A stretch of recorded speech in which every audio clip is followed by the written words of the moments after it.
Uno de los grandes retos que presentan hoy las ciudades es cómo poder hacer más productiva el uso de todos los recursos que participan en ellas. Cómo las personas que habitan en ellas pueden ser mucho más productivos en la manera en cómo se transportan, cómo puede ser mucho más eficiente la distribución de los productos y de los servicios que hay dentro de las ciudades. En nuestro país, gran parte de la inversión pública se destina en prevalecer y privilegiar el automóvil. Y otra parte, menos importante, se destina al transporte público, que fundamentalmente está ligado a grandes conflictos de interés de grupos que pertenecen a estas líneas de transporte, que en lugar de contribuir a ser más eficaces, contribuyen sobre todo a obtener ganancias privadas, a obtener una renta que beneficia solamente a ellos y que no satisface las necesidades de todos los habitantes. Estamos hablando de que hoy en México hay 32 millones de vehículos y que si seguimos con esta tendencia, podemos seguir para el 2030 a 70 millones de vehículos. Casi se va a duplicar el parque vehicular. En vez de disminuir el tema de los gases de efecto invernadero, pues estamos incrementándolo. De 40 años que tenemos de vida laboral, 3 los pasamos en el tráfico.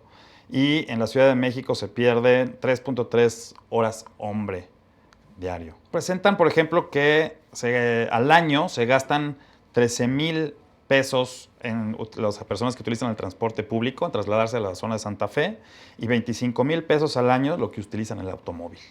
¿Tú qué opinas? ¿Alguna vez aquí en México se hablaba de generar lo que llaman un transporte multimodal, que lo que significa es hacer centros de transferencia, como lo hay en otros países, que todos conocemos, en donde la gente que vive lejos de la ciudad llega, deja su automóvil, toma un tren, lo que llaman tren de cercanías o un tren rápido, después de ahí llegando, conecta con la línea del metro, llega a su centro de trabajo.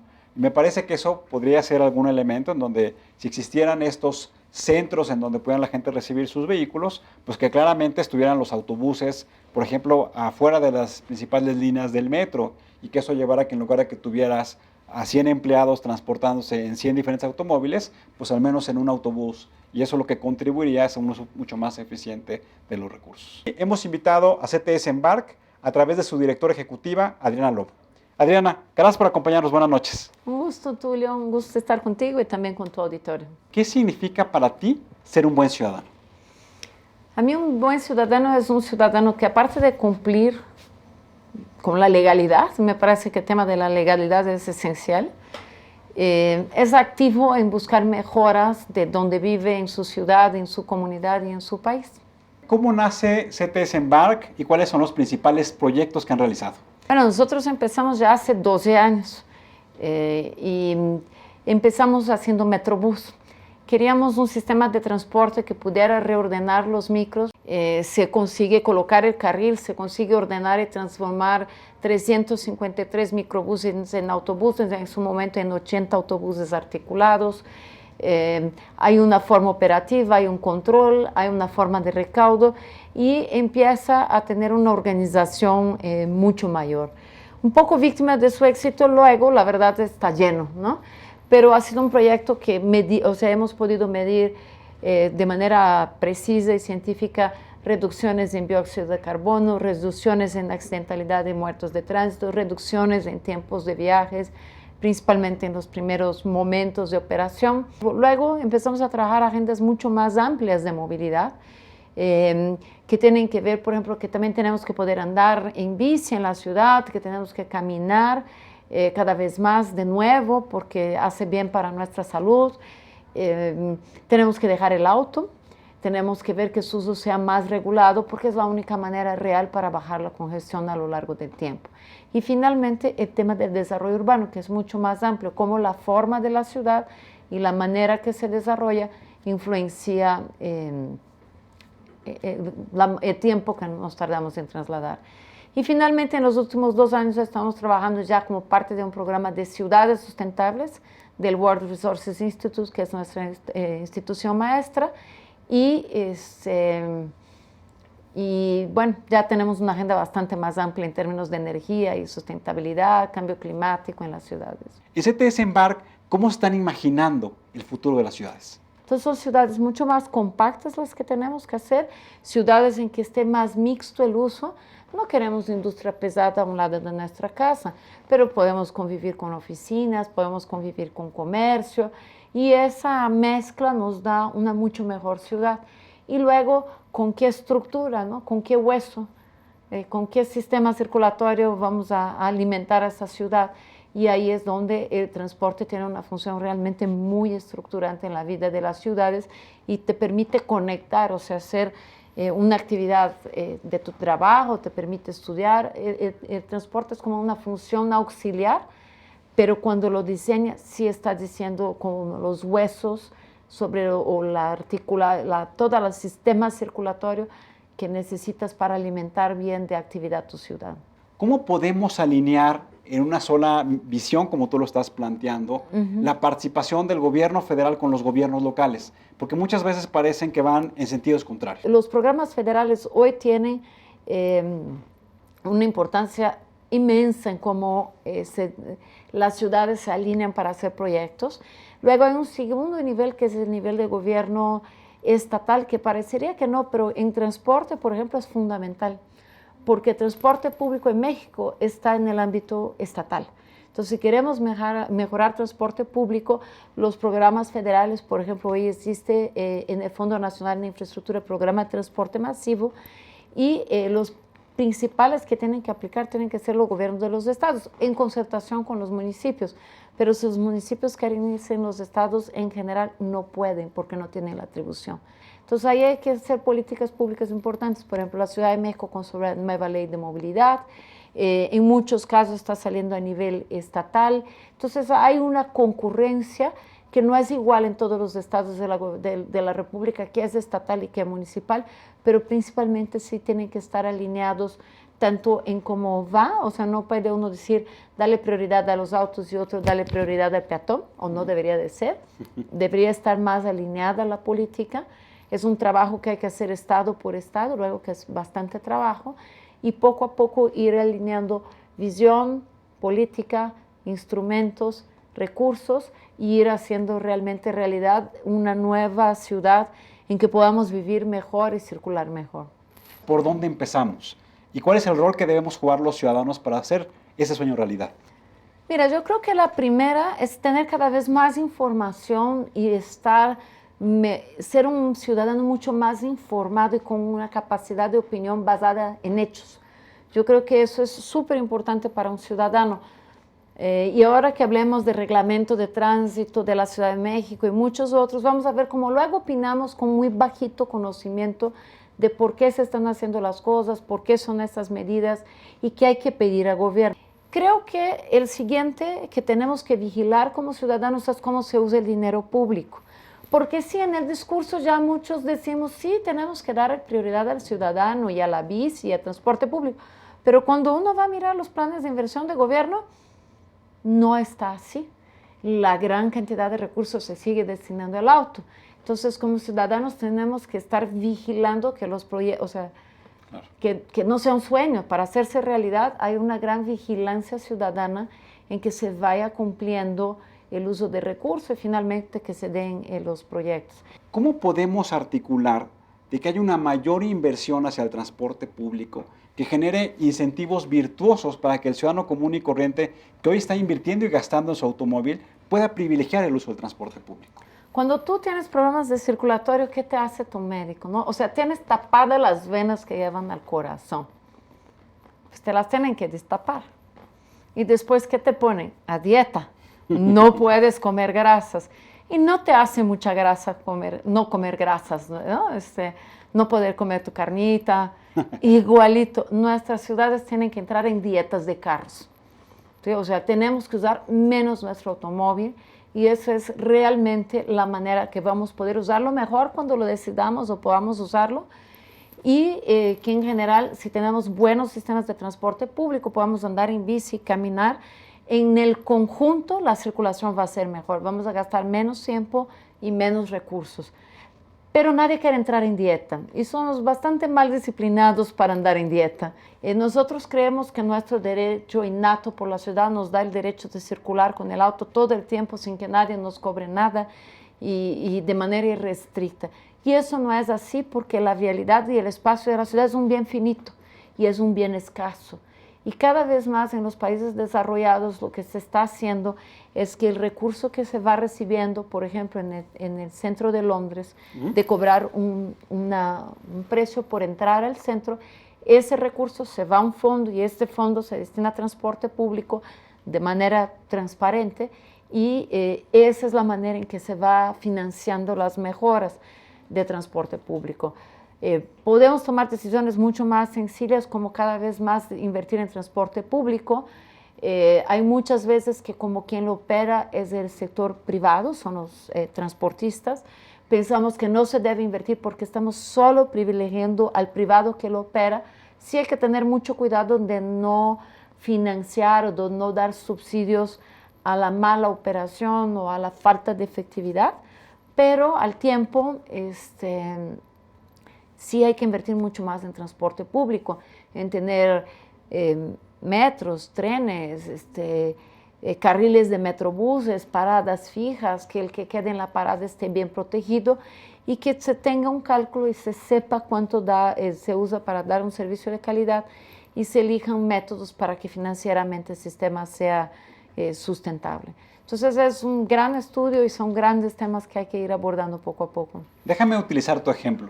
Supongamos que los que estamos aquí en el estudio nos quisiéramos poner a dieta y dijéramos, vamos a dejar de utilizar el automóvil.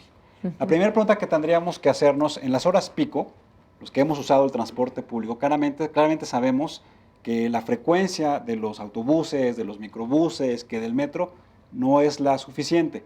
Y claramente pues hay una gran incomodidad para que esa frecuencia satisfaga las necesidades. Entonces, el primer paso tendría que duplicarse, bueno, tú sabes mejor que yo, la capacidad instalada para las horas pico. Yo te diría que tenemos que hablar de calidad. O sea, lo que nosotros queremos en transporte público es que los sistemas tengan calidad.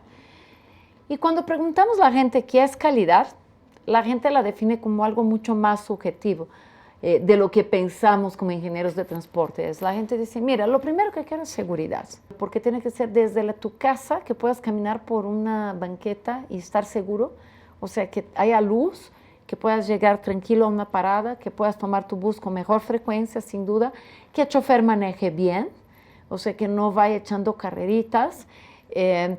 Entonces, seguridad es lo que sale de primero. El segundo que sale es que la gente quiere tener mayor flexibilidad.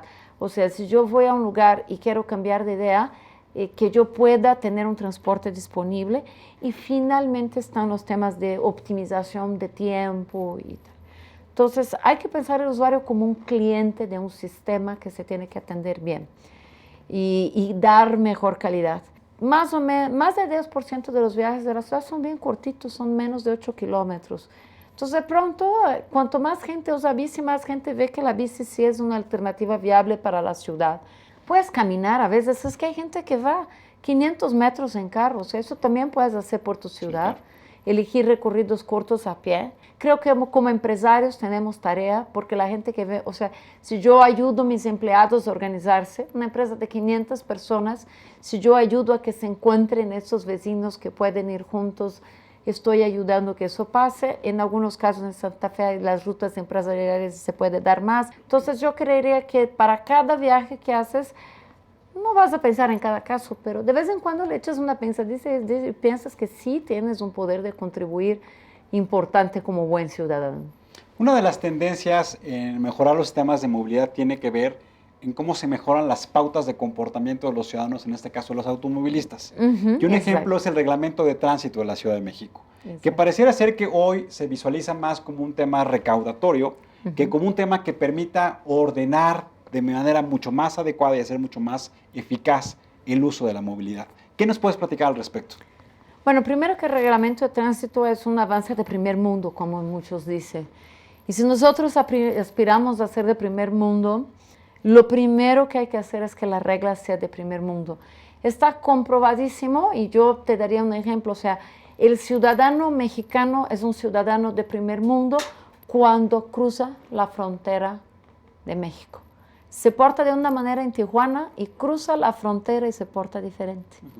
O sea, nosotros no hay ciudadanos de primer y segundo mundo. Hay exigencias diferente en un lado y en el otro. En México se mueren en promedio por habitante nos morimos 10 veces más que en un país avanzado en términos de seguridad vial.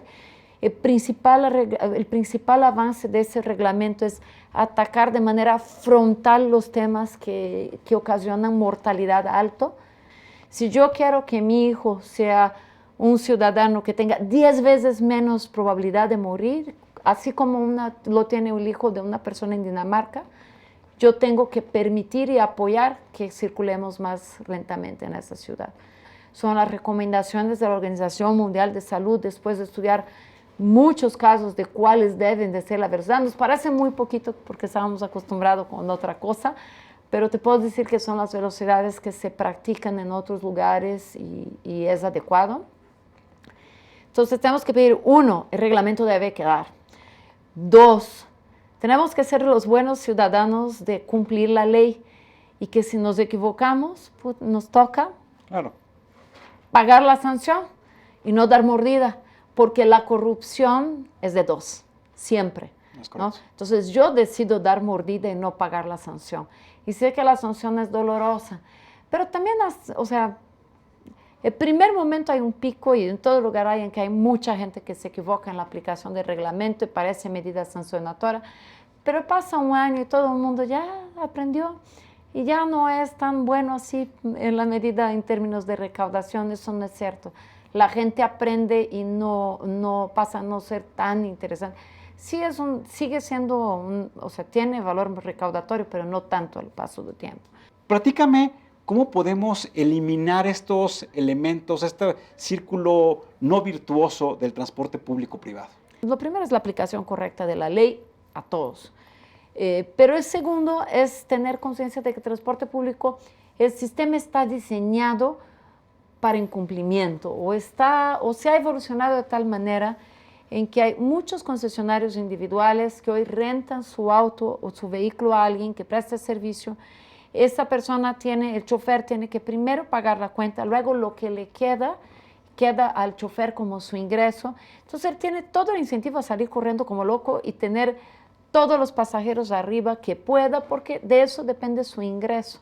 Trabajar 16 horas para tener el mayor ingreso posible. Si tú ves ese tipo de competencia no se da, por ejemplo, en un caso de un metro, de un metrobús, claro, en que el chofer recibe un sueldo y pasa a ser en que la recaudación del sistema es por fuera y es controlada de otra manera. Entonces, ese tipo de incentivos se tiene que cambiar completamente, ¿no?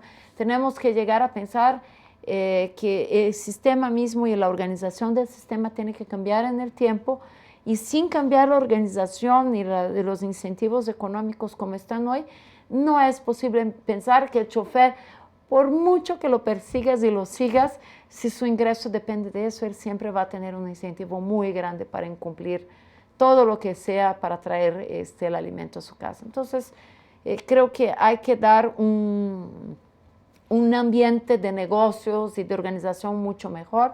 Hay que incentivarlo, hay que reglamentarlo y hay que hacer proyectos que lo permitan en nuestras ciudades. Adriana, muchas gracias por acompañarnos. Se nos ha terminado el tiempo. Un gusto. Agradecerte el trabajo que han venido realizando CTS Embark y sobre todo el trabajo ciudadano de participar con otras organizaciones de carácter ciudadano en mejorar el funcionamiento de las ciudades. Un gusto y nuestro trabajo, estamos muy felices por ello y gracias por la invitación. Tal como lo planteaba Adriana, es muy importante que seamos respetuosos de los reglamentos de tránsito, que seamos respetuosos de las pautas de comportamiento que debemos tener cuando conducimos un automóvil, cuando utilizamos el transporte público, y eso lo que debe contribuir es que todos, si estamos alineados bajo este mismo enfoque, pues exijamos a las autoridades públicas que se inviertan realmente y de manera eficiente los recursos públicos para mejorar las vialidades, para mejorar la calidad del transporte público. Nos vemos en la próxima emisión y recuerden, ante todo, seamos buenos ciudadanos. Muy buenas noches, nos vemos en la próxima.